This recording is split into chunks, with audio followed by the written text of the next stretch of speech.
ठीक है। इसी तरीके से न्यूक्लियोफाइल कौन सा होगा जिसके ऊपर नेगेटिव चार्ज होगा,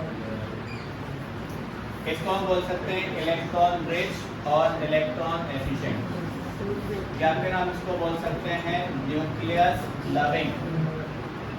nucleophile means nucleus loving, electrophile means electron loving. Electrophile हमेशा नेगेटिव चार्ज की तरफ अट्रैक्ट होगा और न्यूक्लियोफाइल हमेशा पॉजिटिव चार्ज की तरफ अट्रैक्ट होगा, ठीक है। जैसे ये BF3 है, बताएं BF3 इलेक्ट्रोफाइल है या न्यूक्लियोफाइल है? न्यूक्लियोफाइल है। जो कह रहा है न्यूक्लियोफाइल है रेज योर हैंड्स। जो कह रहा है इलेक्ट्रोफाइल है, BF3 एक इलेक्ट्रोफाइल है।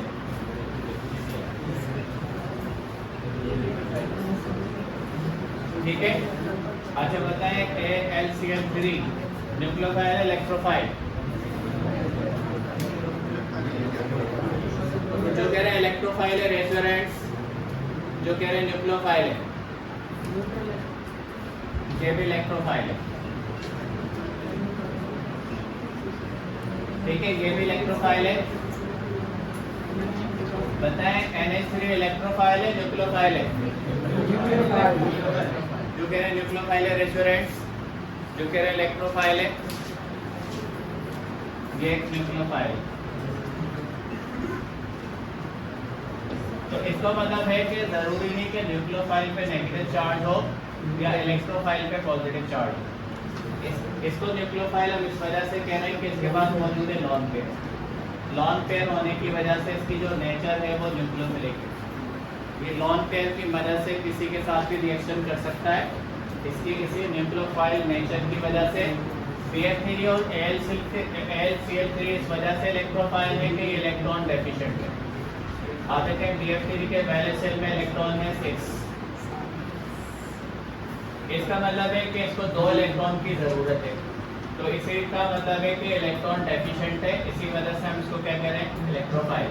तो या तो इलेक्ट्रोफाइल पर प्लस चार्ज होगा या इलेक्ट्रोफाइल इलेक्ट्रॉन डेफिशिएंट भी हो सकता है, उस पर कोई चार्ज ना हो लेकिन वो इलेक्ट्रॉन डेफिशिएंट हो। इसी तरीके से या तो न्यूक्लियोफाइल पे नेगेटिव चार्ज हो सकता है या फिर ऐसा भी हो सकता है कि उस पर नेगेटिव चार्ज ना हो लेकिन उसके पास लॉन पेयर मौजूद हो।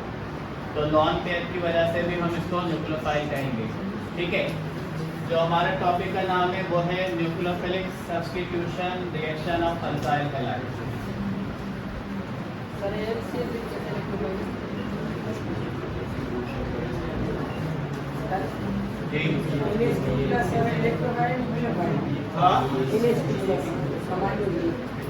NH2 प्लस में प्लस चार्ज की वजह से वो न्यूक्लियोफाइल कैसे हो सकता है?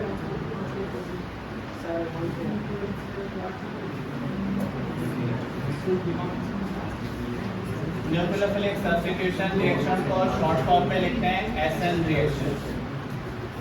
SN reaction.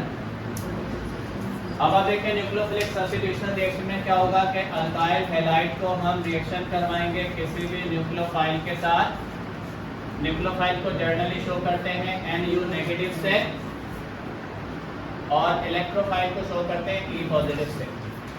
अब ये न्यूक्लियोफाइल क्या करेगा, यहाँ मौजूद हैलोजन को कर देगा सब्स्टिट्यूट और हैलोजन यहाँ से निकल जाएगा, उसकी जगह पे न्यूक्लियोफाइल आ जाएगा।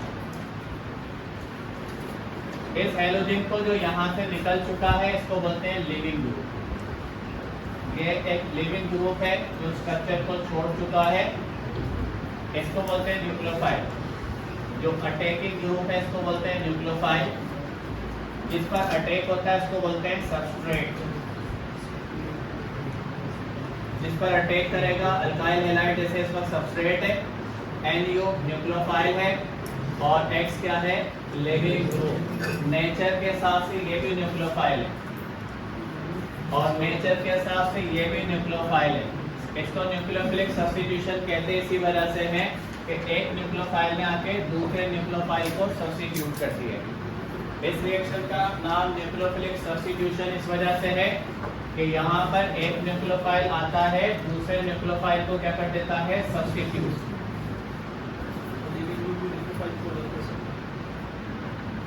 डिपेंड करता है, लेकिन ज़रूरी है कि अटैकिंग ग्रुप पावरफुल होना चाहिए। अटैकिंग ग्रुप पावरफुल होना चाहिए, जब भी वो लिविंग ग्रुप को रिप्लेस कर सकता है।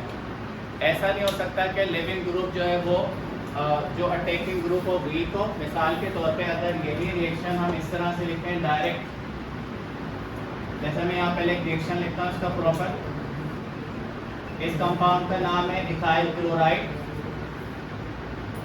इसका रिएक्शन हमने करवाया OH के साथ, OH ने रिप्लेस कर दिया हेलोजन को, और उसकी जगह पर हेलोजन की जगह पर OH आ गया और हेलोजन ने यहाँ से लीव कर दिया। अब हेलोजन इसका लिविंग ग्रुप है और OH जो है इसका अटैकिंग न्यूक्लियोफाइल, ये इसका सबस्ट्रेट है, ये सबस्ट्रेट है, ये न्यूक्लियोफाइल है, ये सब्स्टिट्यूशन प्रोडक्ट बन गया और ये क्या है लिविंग ग्रुप। अब मैं आपको बता रहा था कि ऐसा मुमकिन नहीं होगा कि डायरेक्टली क्लोरीन OH को रिप्लेस कर दे, ऐसा मुमकिन नहीं। उसकी वजह यह है कि OH एक स्ट्रॉन्ग बेस है, इट्स अ पावरफुल न्यूक्लियोफाइल, और हैलाइड जो है वीक न्यूक्लियोफाइल है। तो कभी भी वीक न्यूक्लियोफाइल या वीक बेस स्ट्रॉन्ग बेस को रिप्लेस डायरेक्टली नहीं कर सकती। इनडायरेक्टली कर सकता है किसी कैटलिस्ट के थ्रू, लेकिन डायरेक्टली ऐसा मुमकिन नहीं है। तो हमेशा जो अटैकिंग ग्रुप है it should be the powerful और स्ट्रॉन्ग बेस। और halogen is a good leaving group. Halogen एक गुड लिविंग ग्रुप है। गुड लिविंग ग्रुप से मुराद क्या है? गुड लिविंग ग्रुप से मुराद है जो आसानी से अपनी जगह छोड़ दे। ठीक है, गुड लिविंग ग्रुप कह रहे हैं हम ऐसे इस वजह से कि वो आसानी से अपनी जगह छोड़ देता है, और वो पावरफुल ग्रुप इस वजह से कि उसको हटाकर उसकी जगह ले सकता है। सही है, ऐसी सूरत में तो रिएक्शन होगा, अदरवाइज ये रिएक्शन मुमकिन नहीं होगा। तो न्यूक्लियोफिलिक सब्स्टिट्यूशन रिएक्शन में हमेशा इसकी दो कंडीशन है कि nucleophile should be the strong powerful base and the leaving group should be the good leaving group. इसका मतलब ये आसानी से अपनी जगह से हट जाएगा। अब इस तरह के रिएक्शन अल्काइल हैलाइड में बहुत सारे पॉसिबल हैं। आप न्यूक्लियोफाइल के तौर पर OH के साथ रिएक्शन करवा सकते हैं, इसका साइनाइड के साथ आप रिएक्शन करवा सकते हैं, ये भी न्यूक्लियोफाइल है। साइनाइड के अलावा अमाइन से भी रिएक्शन करवा सकते हैं, अमोनिया से भी रिएक्शन करवा सकते हैं, ये भी न्यूक्लियोफाइल है। SH थायो अल्कोहल से भी रिएक्शन करवा सकते हैं, और इसके अलावा एसीटेट ग्रुप से भी इसका रिएक्शन करवा सकते हैं। ये तमाम रिएक्शन पॉसिबल है। अब देखें OH हम किसको रिप्लेस करेगा, ये बना लेगा ROH। कौन सा कंपाउंड बन चुका है? अल्कोहल। इसका मतलब है अगर न्यूक्लियोफाइल OH होगा तो हेलोजन को रिप्लेस करके अल्कोहल बना लेगा। अगर साइनाइड होगा तो बना लेगा अल्काइल साइनाइड। अल्काइल साइनाइड का दूसरा नाम है नाइट्राइल। अगर NH2 होगा तो ये रिप्लेस करके बना लेगा प्राइमरी अमाइन।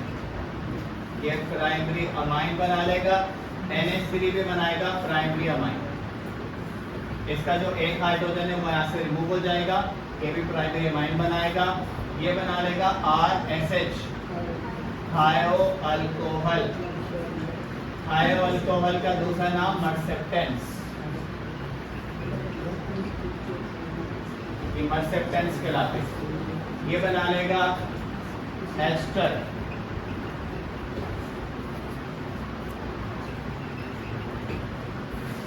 और अगर ग्रुप होगा OR अल्कोक्सी, तो अल्कोक्सी ग्रुप बना लेगा ईथर। तो इसका मतलब हुआ कि अल्काइल हैलाइड से आप बहुत सारे कंपाउंड बना सकते हैं मुख्तलिफ न्यूक्लियोफाइल की मदद से।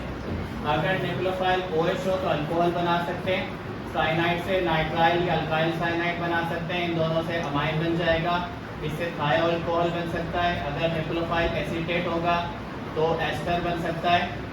इसको भी जर्नल फॉर्मूला लिखते हैं RC डबल। अगर OR होगा अल्कोक्सी तो क्या बना लेगा, ईथर।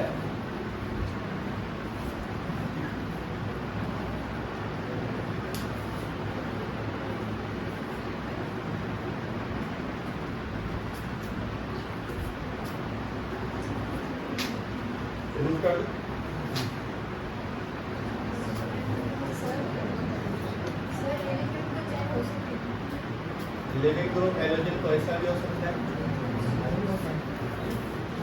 लेकिन लिविंग ग्रुप की प्योरिटी का ऑर्डर होगा। बताएं हैलोजन में सबसे ज्यादा बेस्ट लिविंग ग्रुप कौन सा होगा, आयोडाइड। आयोडाइड सबसे अच्छा लिविंग ग्रुप है हैलोजन के अंदर।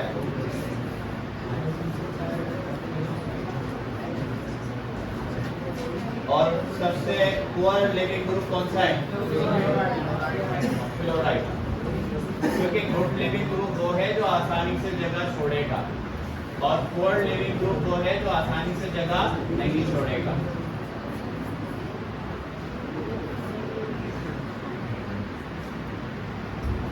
During acid reaction nucleophile attacks on option A halogen, option B alpha hydrogen, option C beta hydrogen, option D alpha carbon, option E beta carbon. कर ले, मालूम करता हूँ ऑप्शन। बेटा इस बच्ची को आगे बुलाएं, लास्ट वाली को पहले अकेली बैठी, इधर आगे जगह खाली है, चलिए।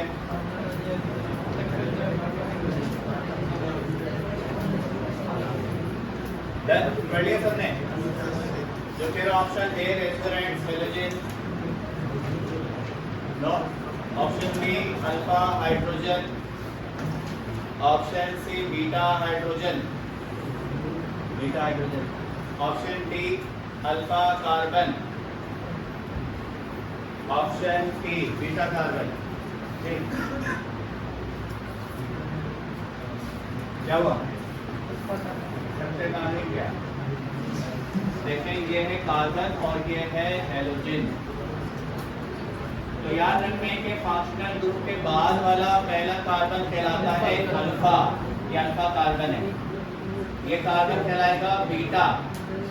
अल्फा कार्बन के साथ वाले सारे हाइड्रोजन कहलाएंगे अल्फा हाइड्रोजन, और बीटा कार्बन के साथ वाले सारे हाइड्रोजन कहलाएंगे बीटा हाइड्रोजन। तो ये अल्फा कार्बन है, ये बीटा कार्बन है, अल्फा के साथ वाले ये अल्फा हाइड्रोजन है, बीटा के साथ वाले हैं बीटा हाइड्रोजन। तो मेरा सवाल ये था कि जब न्यूक्लियोफिलिक सब्स्टिट्यूशन रिएक्शन होगा तो ये जो न्यूक्लियोफाइल है इसके किस पार्ट पर जाकर अटैक करेगा।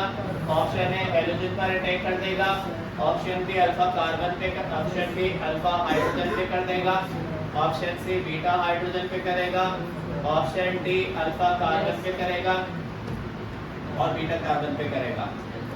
तो देखिए हैलोजन और कार्बन का बॉन्ड है पोलर, और पोलर बॉन्ड में हैलोजन की इलेक्ट्रोनेगेटिविटी ज्यादा है, इस वजह से वो शेयर्ड पेयर को अपनी तरफ ज्यादा खींच लेगा और उस पे चार्ज आ जाएगा पार्शियल नेगेटिव। इसकी वजह से कार्बन पे चार्ज आ जाएगा पार्शियल पॉजिटिव। इसका मतलब अब ये कार्बन नेचर के हिसाब से इलेक्ट्रोफाइल है, क्योंकि इसके ऊपर प्लस चार्ज आ चुका है बिकॉज ऑफ हैलोजन। अब न्यूक्लियोफाइल के बारे में मैंने बताया था कि न्यूक्लियोफाइल एक ऐसा ग्रुप है जो हमेशा पॉजिटिव सेंटर पर अटैक करता है। तो न्यूक्लियोफाइल किस पर अटैक कर देगा, अल्फा कार्बन पर। जब भी न्यूक्लियोफिलिक सब्स्टिट्यूशन रिएक्शन होगा तो हैलोजन अटैक करेगा अल्फा कार्बन पे।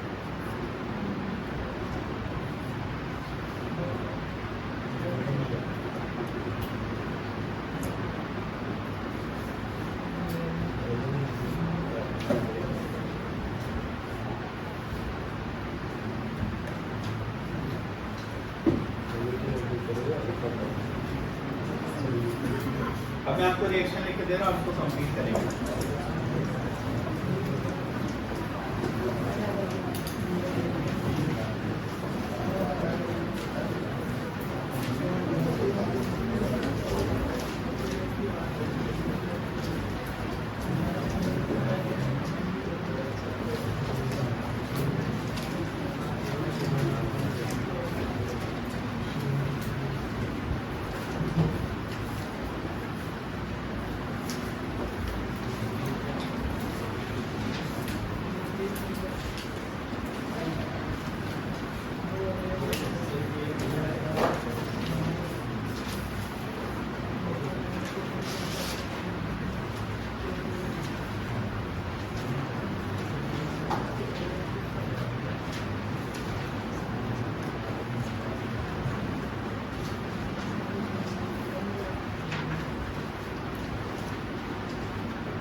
हाँ आप और कौन?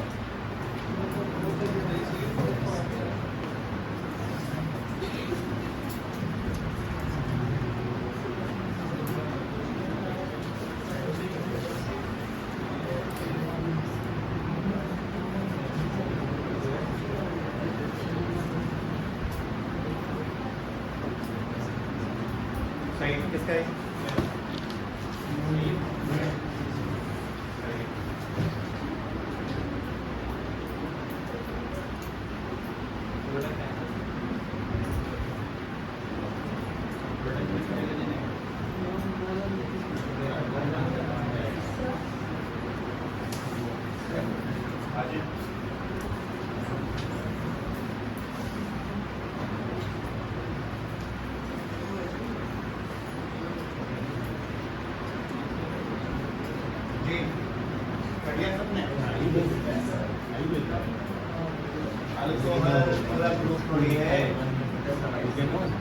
इसमें से आपने न्यूक्लियोफाइल को प्लेस करना है, पूरे कंपाउंड को प्लेस नहीं करना।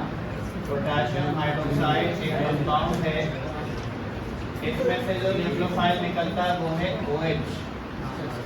इसी तरीके से सोडियम साइनाइड अगर कोई कंपाउंड लिखा हुआ हो तो इसका न्यूक्लियोफाइल फिर क्या होगा? CN।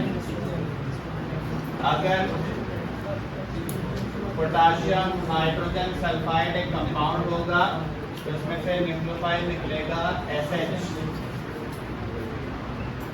अगर सोडियम अमाइन कोई कंपाउंड होगा तो इसमें से न्यूक्लियोफाइल निकलेगा NH2। तो न्यूक्लियोफाइल आपने सिर्फ अटैक करवाना है, पूरे ग्रुप को अटैक नहीं करवाना है। यहाँ पर देखें OH ने रिप्लेस कर दिया है हेलोजन को, ठीक है। ये कंपाउंड बाकी सारा सेम रहेगा, 1 2 3 4।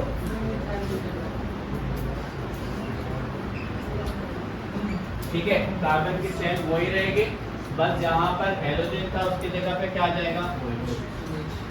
इसी तरीके से इस वाले स्ट्रक्चर में कंपाउंड सारा वही रहेगा, ये पूरा कंपाउंड वही है, बस जहां पर हमने हेलोजन लिखा था उसकी जगह क्या आ जाएगा? न्यूक्लियोफाइल।